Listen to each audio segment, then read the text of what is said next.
Back to this channel. My name is Carol Bell, and I wanted to share some information with you this Christmas. You see, Christmas is around the corner, and a lot of people seem to have a lot of difficulty with wrapping gifts rather than actually just buying them, though buying for certain people can be very difficult.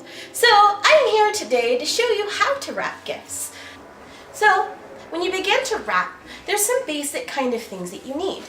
A lot of the times, people don't know exactly what they need to put things in. So, if you get yourself some simple things like little boxes, of course some very nice wrapping paper, tissue paper, scissors, and sometimes these little tags help in case you want to write down the person's name.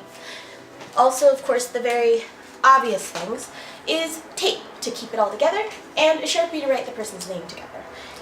And bows, which as you can see, bows are some of my favorite parts of wrapping gifts. So, without further ado, I will show you how to wrap a gift properly. The first thing that I'm going to wrap today is a scarf, beanie, and glove set. It's something simple and nice, and of course it keeps your friends warm in the wintertime. So, the first thing that a lot of people tend to forget to do is mark off prices. So when you're buying people things for the holiday, you don't want them to know how much you spent, and it's not even a problem of, oh, I didn't spend enough. It's a problem of, that's not the point. The point is, you gave them a really nice gift, and they should appreciate it. Now, when it comes down to wrapping things like these, when you put them in the box, the first thing I like to do is put down tissue paper to kind of cushion whatever you're putting in the box. So as you put the tissue paper in, it cushions whatever gift that you have in, whether it be something that's fragile or something that's not. Then, I put another piece of tissue paper over said gift in the box.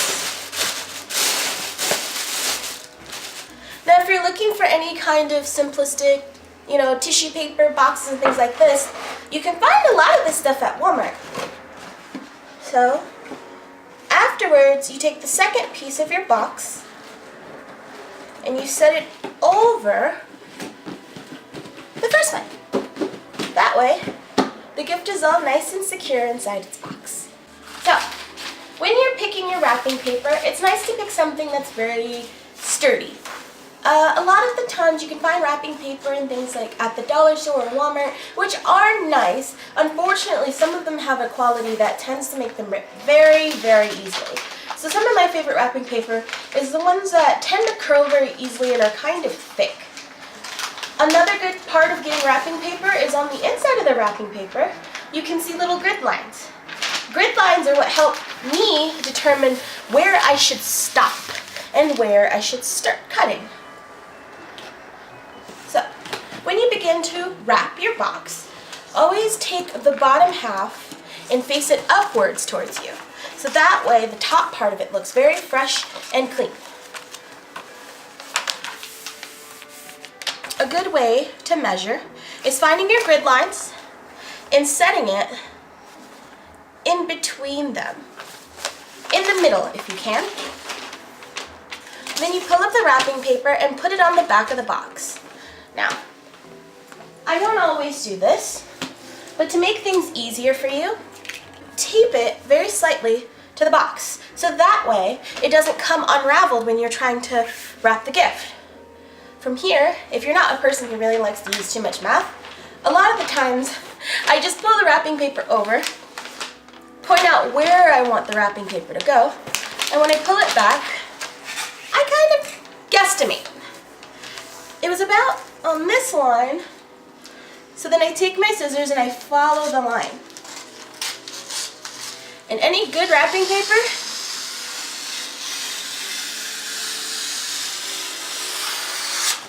should let you be able to do that. It makes a nice and clean rip. Now, if you're really, really precise, some people will try to make sure that the words or the patterns will match up on the paper. However, I don't think that's too important, seeing as the person's just going to rip it apart anyway. From there, I turn the box towards me so that way I can tape down across the entire box. Now, you can use 1 or 2 pieces. However, it does make it kind of difficult when you try to do the ends. So with me,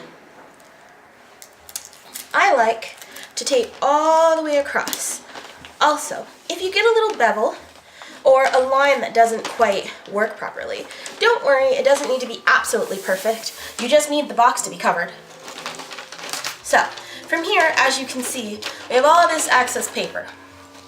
Now, you can measure it once again, but I like to have about, for a box this large, a thumb size away from the box. So from there, I kind of measure and I start to cut.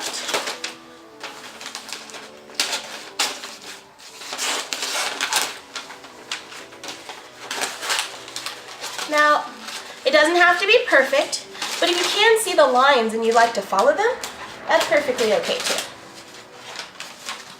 Sometimes I cheat and I just rip the rest off.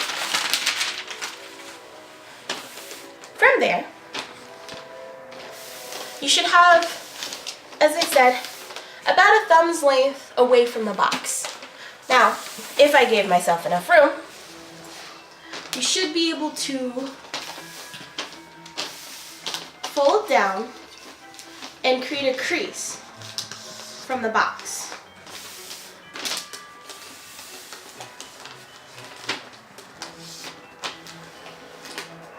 From creating that crease, it allows you to then take these sides and fold them in and create another crease.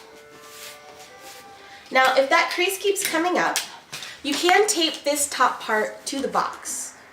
But in most cases, if you have a good wrapping paper, you really don't have to. Then you tape the one side down, making it easier. I may have actually made a mistake in cutting this a little too short, but I may have not. We'll see how it turns out. Got the tape stuck to my finger. This happens often when wrapping, where sometimes you get caught up in the wrapping yourself. So you take the tape and you continue to tape that down.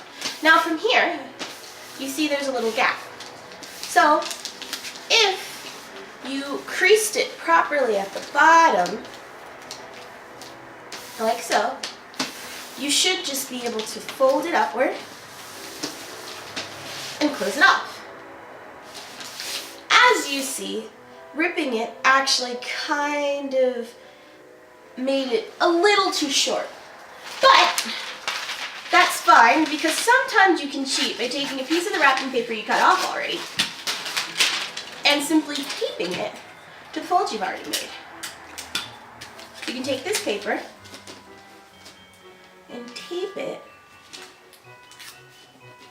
onto what's there.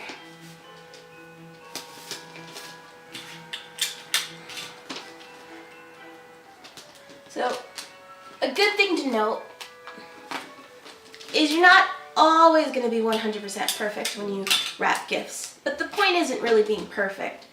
The point is to make the person happy. And not get yourself taped to the box.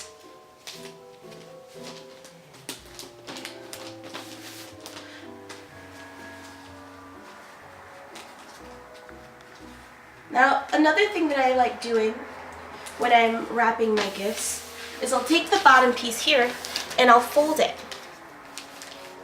So that way it'll be a clean line when I tape it to the box.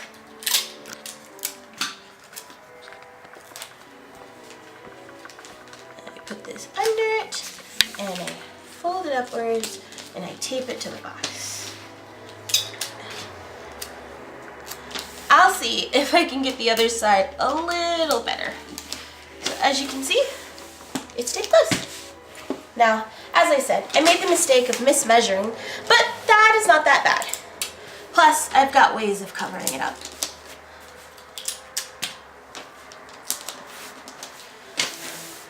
Now for this side, we won't make the same mistake. After you have the other side done, it actually makes it easier sometimes to pull the box up towards you. So that way you can just fold it looking at it.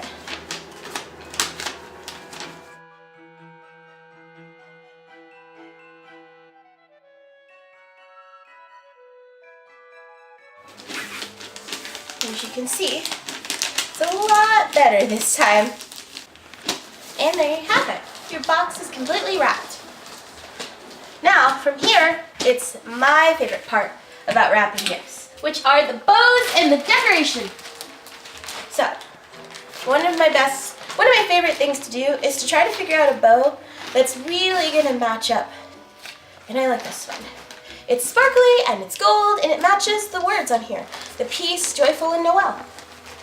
Now, from that, you could probably also pick the white one, or the silver one, or the red one. Maybe not that one. Or the red one, because there's different colors. There are gold, red, and white on this box. But seeing as most of the wrapping paper is white, I wouldn't pick the white. And I personally like the gold because it has extra sparkles in it. One of my other favorite parts about wrapping is finding the tags. Because when you have these tags, you can just slap them on the box and the person's name and your name, and it makes it so much easier. Another thing I like doing, or one of my favorite things to do, is to curl the ribbon. Now, if you want to make your box look super fancy and super nice, and sometimes distract from the mistakes you've made, you can curl ribbon on it. These ribbon, I think they were only about $2. So they're not very expensive to do. Now the only part is opening it. Aha. So, when you curl ribbon, you kind of find the length that you want, and then you cut your piece off. You can see this one's already curled a bit, but sometimes you can find ribbon that's not curled, so you can figure out how you want to curl it. An easy way to curl ribbon is to open up your scissors very carefully. Take it between your thumb and your pointer finger, put your thumb against the scissors, and pull as carefully as you can. Sorry. This is why I said carefully. See, if you pull too hard, stuff like that happens. So, it's no biggie. You just take another piece of ribbon, and carefully this time,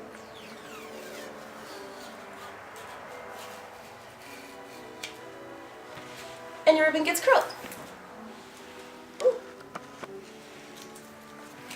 So I like to take the piece of ribbon, making sure the shiny side is out, and I'll tape it to the center of the box. Because this ribbon has so many different colors in it, I'm going to be taking red and gold and a few other colors.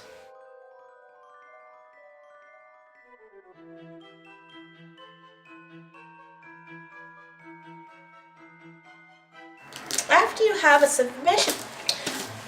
enough ribbon on the box, I will take my larger ribbon, peel off the back that sticks, and stick it in the middle. And you just kind of pull this ribbon out and give it a little extra pull.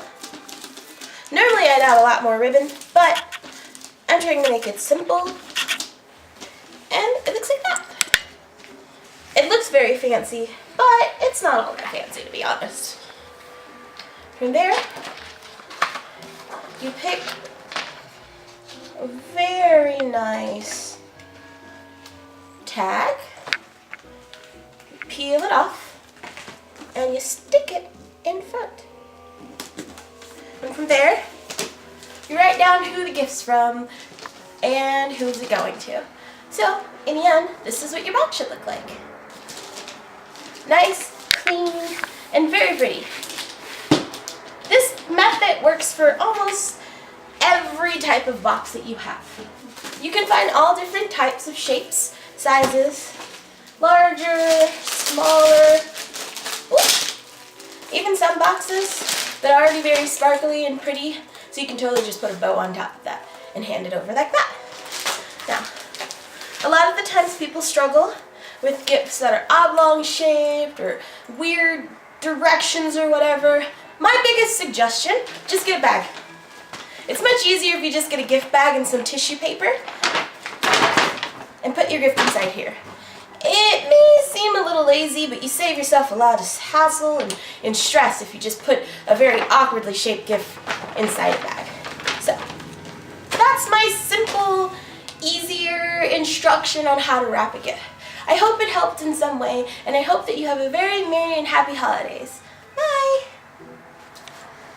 I forgot to mention some of the best parts about gift wrapping is some of the sounds that you can get from making them. If you can wrap a gift perfectly or get the wrapping paper to be the way you want it, it'll sound beautiful.